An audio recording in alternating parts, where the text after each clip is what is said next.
हर assembly constituency में एक model polling station बनवाया गया है। इसके अलावा चुनाव में महिलाओं की भागीदारी को लोकतंत्र का सबसे बड़ा पर्व माना जाता है। तो ये माना जाता है कि जो पोलिंग स्टेशन है वहाँ स्वागत है।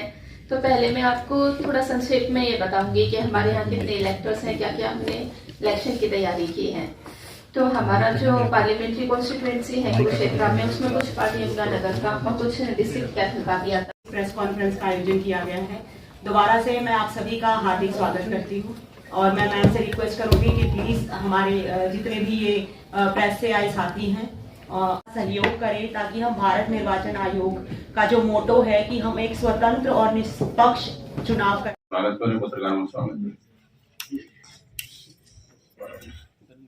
रिस्पेक्टेड एडीसी मैम और सभी प्रेस से आए एम्प्लॉइज और पत्रकार, आप सभी का आज की लोकसभा 2024 के रिगार्डिंग मीटिंग में हार्दिक का भी आता है। तो हमारे इलेक्टर्स टोटल कुरुक्षेत्र में अगर देखे जाए हमारे पार्लियामेंट्री कॉन्स्टिट्यूएंसी में, तो यहाँ पर 810 पोलिंग स्टेशन हैं, जिसमें कि ग्रामीण क्षेत्र में 201 हैं और जो हमारा अर्बन एरिया आता है शहरी क्षेत्र, उसमें 609 हैं। इसके अलावा जो हमारे इलेक्टर्स का स्टेटस है, अभी टोटल 7,58,505 वोटर्स हैं, जिनमें से कि मेल 3,94,569 हैं और फीमेल वोटर्स 3,63,925 हैं। इसमें 11 इलेक्टर्स थर्ड रेंडर के लिए हैं। हमारे जो 80 वर्ष से उम्र के ज़्यादा के जो इलेक्टर्स हैं वो यहाँ पर 20,035 इलेक्टर्स हैं और 100 वर्ष से उम्र के ज़्यादा के इलेक्टर्स यहाँ पर 635 हैं। इसके अलावा जो हमारे पर्सन्स विद डिसेबिलिटीज़ हैं, डिफरेंटली एबल्ड, जो जिन्हें दिव्यांग भी कहा जाता है, वो यहाँ पर 11,726 इलेक्टर्स रजिस्टर हुए हैं। हम चूँकि चुनाव का जो पर्व होता है वो लोकतंत्र का सबसे बड़ा पर्व माना जाता है, तो ये माना जाता है कि जो पोलिंग स्टेशंस है वहाँ पर फेस्टिव माहौल होना चाहिए। उसके लिए हमने यहाँ पर मॉडल पोलिंग स्टेशंस भी तैयार करवाए हैं, जो कि 4 हैं। हर असेंबली कॉन्स्टिट्यूएंसी में एक मॉडल पोलिंग स्टेशन बनवाया गया है। इसके अलावा चुनाव में महिलाओं की भागीदारी को बढ़ाने के लिए, उनको और ज़्यादा प्रोत्साहित करने के लिए ताकि वो इलेक्शंस में पार्टिसिपेट करें, हमने ऑल वीमेन पोलिंग स्टेशंस भी बनवाए हैं, जो कि 4 हैं। हर असेंबली कॉन्स्टिट्यूएंसी में एक बनाया गया है ऐसा। इसके अलावा जो भी हमारे दिव्यांगजन हैं उनको सभी सुविधाएं मिलें, उनको वहाँ तक पहुँचने में और अपना वोट देने में कोई भी परेशानी ना हो, उसके लिए एक स्पेसिफिक PWD पोलिंग स्टेशंस भी बनवाए गए हैं, जहाँ पर जो पोलिंग पार्टीज होंगी वो भी दिव्यांगजन ही होंगे, वो उसको पूरा मैनेज करेंगे। ऐसे भी हमने 4 पोलिंग स्टेशन यहाँ पर बनाए हैं। बता देती हूँ कि जो schedule election commission of India की तरफ से जारी किया गया है, उसके अकॉर्डिंग हमारे यहाँ जो गजट में नोटिफिकेशन आती है, जिसके साथ ही नॉमिनेशन या नामांकन की प्रक्रिया शुरू होती है, वो 29 अप्रैल को आएगी और नामांकन शुरू हो जाएंगे। नामांकन की आखिरी डेट 6 मई रहेगी और जो वोटिंग होगी वो यहाँ पर 25 मई को होगी। 25 मई के बाद और फिर जो काउंटिंग यहाँ पर रहेगी वो 4 जून में रहेगी। 4 जून के बाद फिर रिजल्ट्स का डिक्लेरेशन होगा।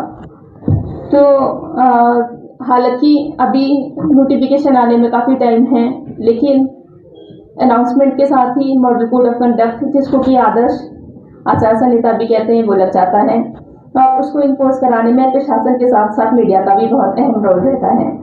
मीडिया जो है वो लोकतंत्र का चौथा स्तंभ कहा जाता है, ये आप सबको पता होगा। प्रशासन के एक तरीके से आईज एंड ईयर्स आप ही हैं।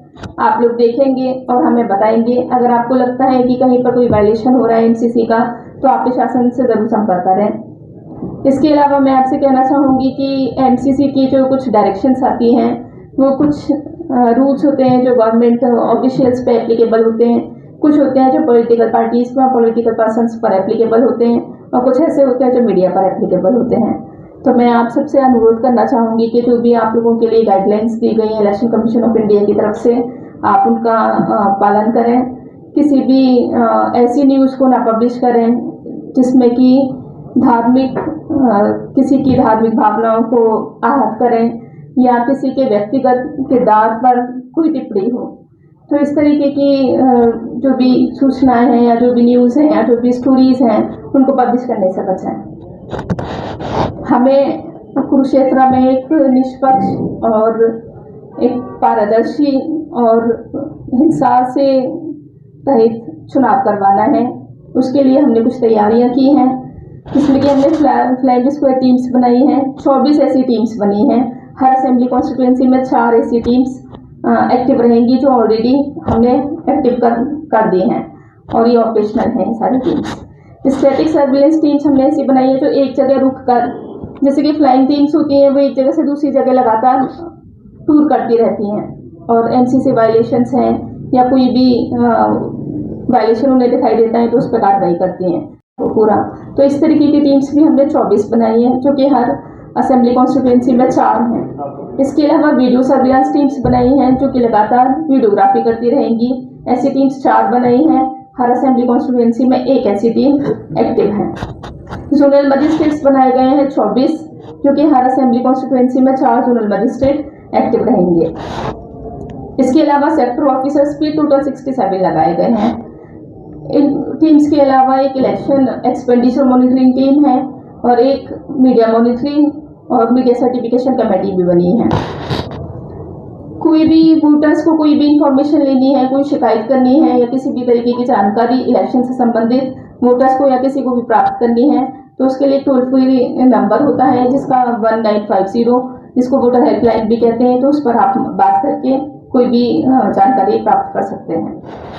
हम, जैसे कि मैंने पहले भी बताया था कि हमारे यहाँ 80 वर्ष से उम्र के ज़्यादा के भी वोटर्स हैं, तो उन वोटर्स को फैसिलिटेट करने के लिए, ताकि वो पोलिंग स्टेशन पर वोट नहीं डालना चाहते हैं, तो पोलिंग पार्टी उनके पास पहुंचकर, उनके घर पर पहुंचकर उनका मतदान सुनिश्चित करवाएगी। इसके अलावा एक CVGIL ऐप है, जो कि पहले भी रही है। अगर कोई भी किसी तरीके की कोई शिकायत होती है, किसी को कोई कंप्लेंट है, तो वो इस ऐप पर अपनी कंप्लेंट रजिस्टर करवा सकते हैं और तुरंत उस पर कार्रवाई की जाती है। इस बार नई एक सुविधा ऐप भी आई है, जो कि पॉलिटिकल पार्टीज़ के जो भी कैंडिडेट्स हैं उनके लिए हैं। नॉमिनेशन की जो प्रक्रिया है वो ऑनलाइन उसको फाइल कर सकते हैं, और अगर उन्हें किसी भी तरीके की परमिशंस चाहिए पोजीशन के लिए, रैली के लिए, तो वो भी उस पर ऑनलाइन अपनी परमिशन के लिए आवेदन कर सकते हैं।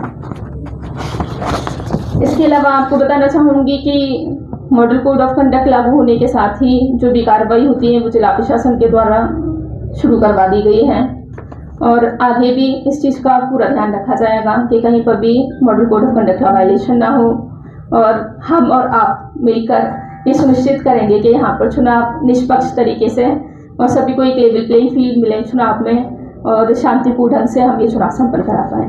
अब आपको जो कुछ पूछना है, प्राइवेट प्रॉपर्टी पे लगे हुए हैं, वो उनकी परमिशन लेके लगा सकते हैं। तो अगर उन्हें कोई आपत्ति है तब हम उतारे जा रहे हैं। जो पक्ष में है उनके क्यों नहीं उतारे जा रहे हैं? विपक्ष के तो उतार दिए हैं। बकायदे चुनाव आयोग को शिकायत भी किया कुरुक्षेत्र से। और जब मीडिया किससे संपर्क करे, कोई नंबर अधिकारी तो फोन नहीं उठाते मीडिया। हाँ, वो तो घर है जिनका कल आम आदमी पार्टी ने बाहर दिए गए शिकायत की है, वीडियो है हमारे घर के जाके झंडे और बोर्ड उतार दिए गए हैं। जबकि थानेसर के विधायक हैं सुभाष सुधा, उनके घर के बाहर दीवारों पे बोर्ड्स लगे हुए हैं और लगे हुए, वो नहीं। क्या प्रशासन दबाव में है सरकार के? मैं आपको बताती हूँ। देखिए, MCC के रूल्स ये कहते हैं कि जो भी पॉलिटिकल पार्टी हैं उनका कैंडिडेट और पॉलिटिकल पार्टी का जो ऑफिस है वहाँ पर बैनर लगाने की परमिशन है। वो कोई भी पॉलिटिकल पार्टी हो, पार्टी इन पावर या जो भी हो, मैं किसी पार्टी का नाम नहीं लूँगी, ठीक है, वहाँ पर परमिशन है। लेकिन बैनर का साइज स्पेसिफाइड है, उसकी कॉपी आप लोगों को दे दी जाएगी, ठीक है।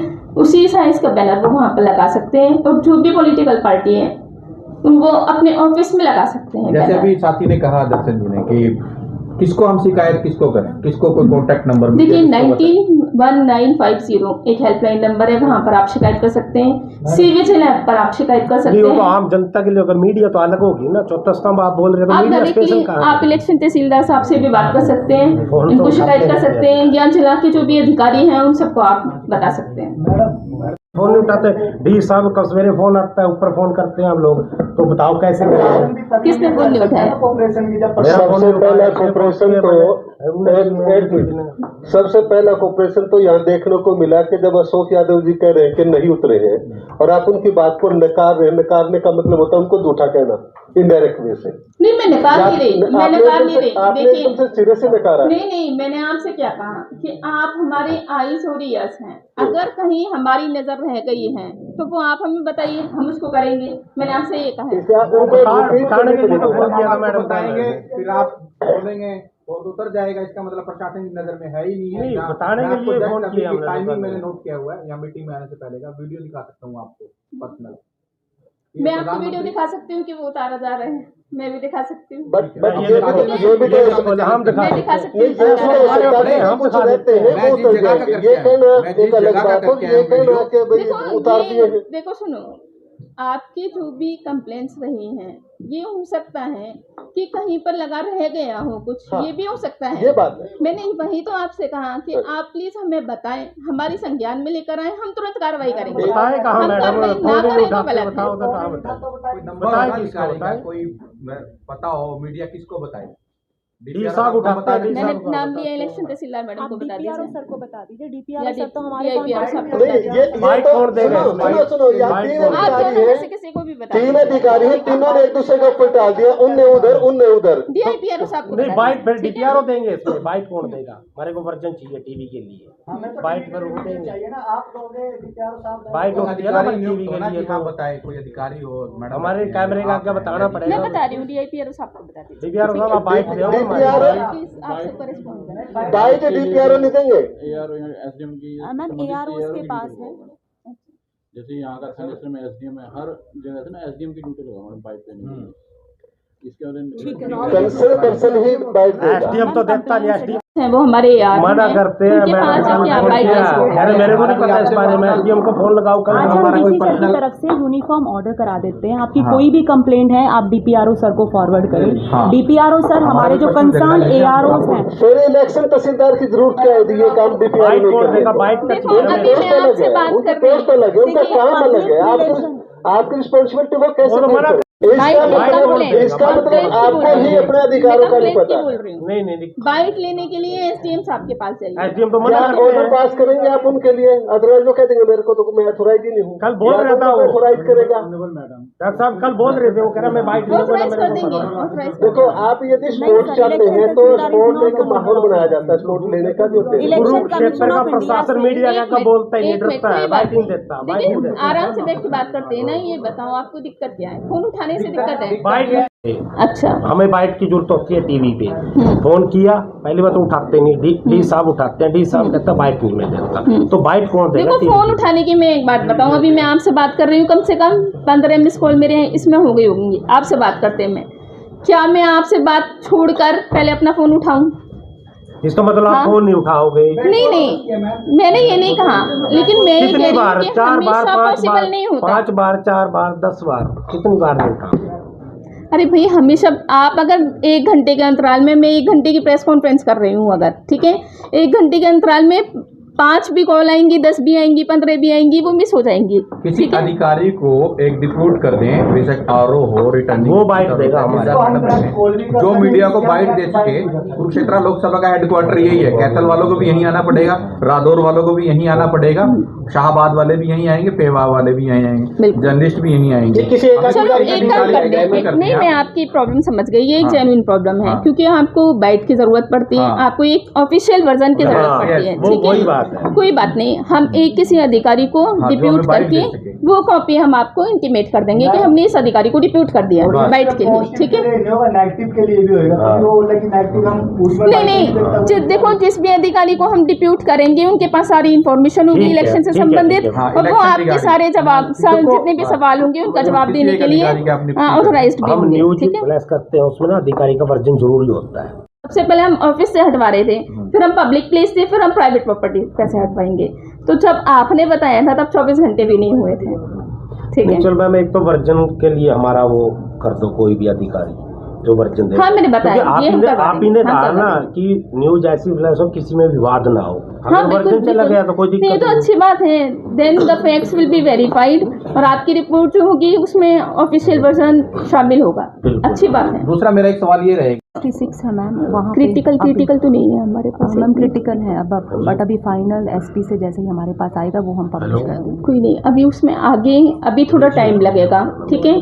जिस तरीके से अभी वहाँ पे सिक्योरिटी की रिक्वायरमेंट है वो असेसमेंट किया जा रहा है और एसपी साहब से डीसी साहब लगातार बातचीत में हैं कि जो भी एसपी साहब को लगता है कि हमें और फोर्स चाहिए या हमें पैरामिलिट्री या कुछ भी चाहिए, जो भी रिक्वायरमेंट है वो कम्युनिकेट करके हम वहाँ पर लगवा देंगे।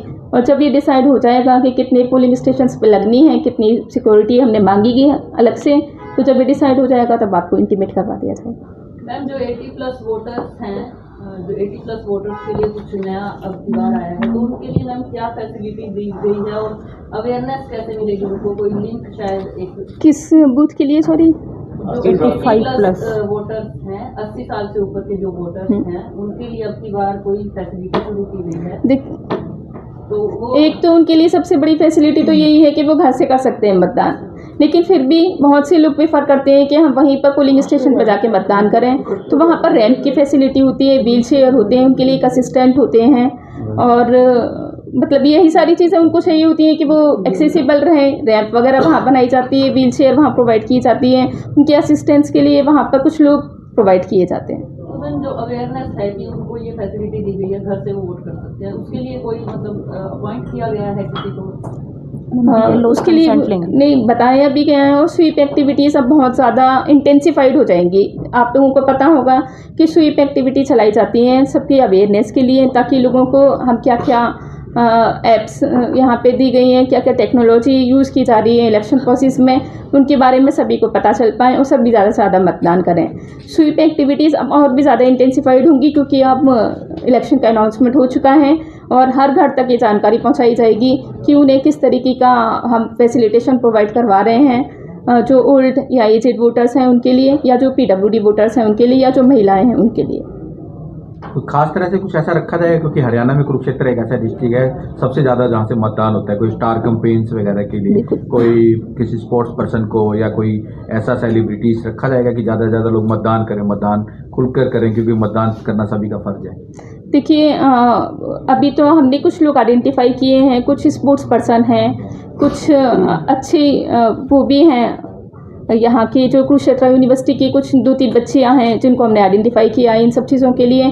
अब हम उनको सामने लाके उनके थ्रू, जो भी प्रिंट मीडिया में या रेडियो के थ्रू या वीडियोस के थ्रू और सोशल मीडिया के थ्रू, हम उनके जो भी चुनाव का ये जो प्रचार अभियान है इसको तेज़ करवाएंगे।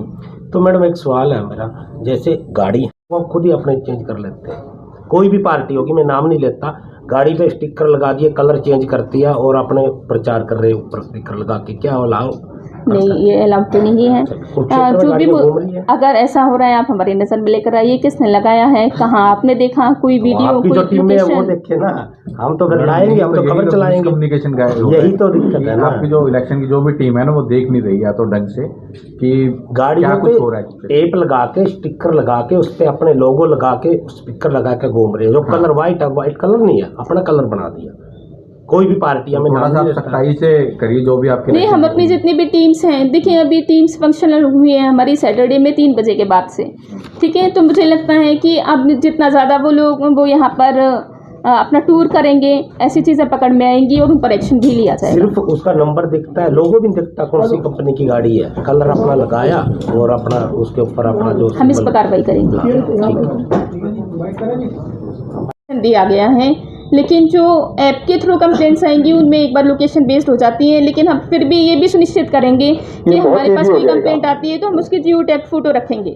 भले ही आपका जो 1950 है उसके साथ उसको व्हाट्सएप फैसिलिटी देकर चाहे उस पर करें। देखिए, जो इंटीग्रेट करने का सिस्टम है वो तो ऊपर से ही होगा, क्योंकि ये सारी चुनाव आयोग द्वारा बनाई गई ऐप्स हैं, उसमें कोई भी छेड़छाड़ करना या तो इसको NIC कर सकती है, NIC कर सकती है, इस ऐप को डिजाइन करके, ये बहुत हेल्पफुल रहेगा आपके लिए।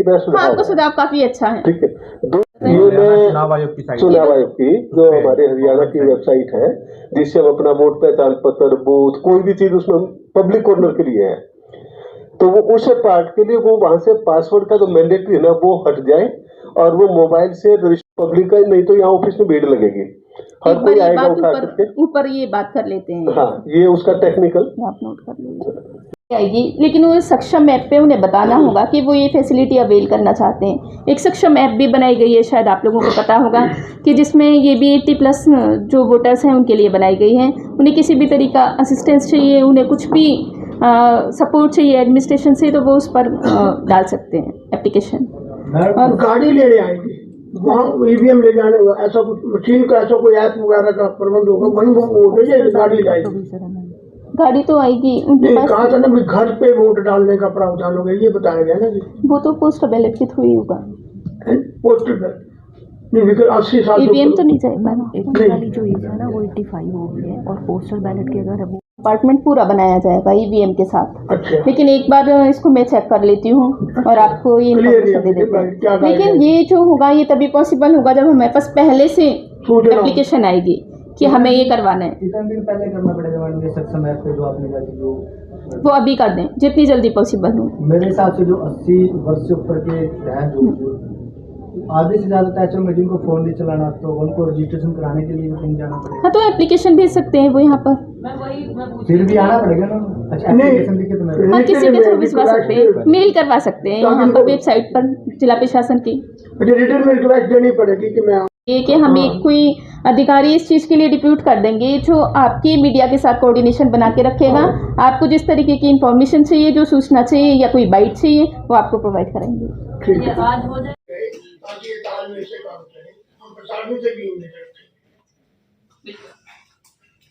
ठीक है, धन्यवाद। क्या बताएंगे, आज प्रेस वार्ता बुलाई गई? देखिए, आज एक प्रेस कॉन्फ्रेंस रखी गई थी जिला सभागार में। उसमें जितने भी हमारे प्रेस के भाई बंधु हैं उन सबके साथ में बातचीत हुई। उनको पूरा बताया गया कि इलेक्शन के दौरान किस तरीके से हमारा तैयारियां जो रही हैं उनके बारे में ब्रीफ किया गया है, और उनके जो भी सुझाव थे उनको भी सुना गया है, और उनके सुझाव पर भी कार्रवाई शुरू की जाएगी।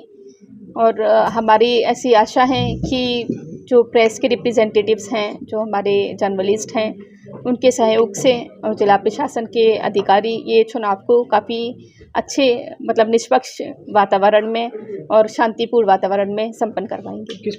किस प्रकार की जो तैयारी है मैम चुनाव को लेकर की गई है प्रशासन की तरफ? चुनाव को लेकर इस तरह की तैयारियां की जाती हैं कि फ्लाइंग स्क्वाड टीम्स बनाई जाती हैं, वीडियो सर्विलांस की टीम्स बनाई जाती हैं, कुछ स्टैटिक टीम्स बनाई जाती हैं, सेक्टर मजिस्ट्रेट्स लगाए जाते हैं, जोनल मजिस्ट्रेट्स लगाए जाते हैं। वो सारी तैयारियां पूरी कर ली गई हैं।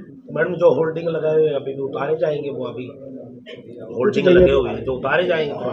हाँ, बिल्कुल, होर्डिंग उतारने की कार्रवाई 24 घंटे के अंदर ही शुरू कर दी गई थी और काफ़ी हद तक संपन्न करा भी ली गई है। लेकिन अगर कहीं पर कुछ रह भी गया है तो वो भी तुरंत करवा दिया जाएगा। कितनी और बूथ कितने बनाए गए?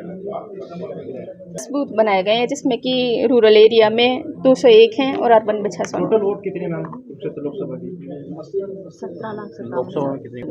7,58,505 वोटर्स हैं। ये सब जानकारी आपको प्रेस कॉन्फ्रेंस के दौरान दी गई थी डिटेल